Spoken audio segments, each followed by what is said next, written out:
En présentant son budget 2019, la majorité PSMR Nouveau-Verviers a fait des choix, mais force est de reconnaître qu'ils n'ont pas été accueillis à bras ouverts par l'opposition, qui a trouvé matière à critique en tirant un boulet rouge sur la nouvelle équipe en place.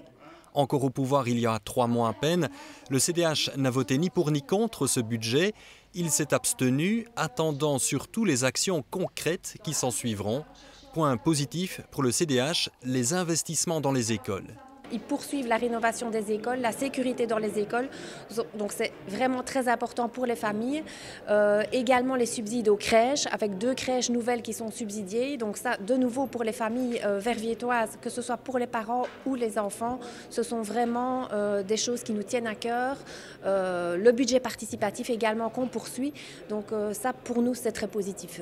Le CDH se dit quand même inquiet d'apprendre qu'on ne remplacera pas 12 personnes admises à la retraite. Tous les autres partis ont donc voté contre ce budget, à commencer par Écolo, qui parle d'un budget illusoire et artificiel avec des montants qui n'ont pas été budgétés. On a parlé d'une quantité de projets hier et aujourd'hui on se rend compte qu'on pourra au mieux en faire 2, 3. La cité administrative, Verviers-Ville conviviale et même pour la cité administrative, pour donner un chiffre, 800 000 € inscrits au budget sur un projet dont la totalité c'est entre 25 millions et 40 millions. C'est totalement démesuré.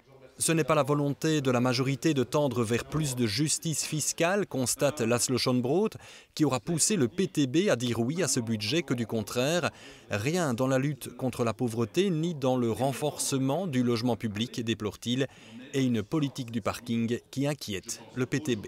On a 265 000 € en moins par an de rentrée à cause des mesures du parking. Et donc pour nous, le parking, il est toujours nuisible pour le commerce à Verviers, il est nuisible pour les citoyens à Verviers et maintenant il est même nuisible pour les finances communales. Et donc pour nous, on ne peut pas attendre 2023. Il faut vraiment qu'on prenne des mesures pour casser le contrat qui nous lie à ABSX, à Indigo aujourd'hui, le plus rapidement possible. Enfin, le Parti populaire qui, lui, dénonce la non-maîtrise des chantiers.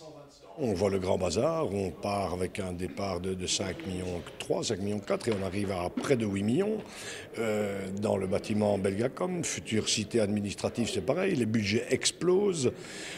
Au niveau des emprunts, on est endetté actuellement en 78 millions d'euros et on va monter à 126 millions d'euros.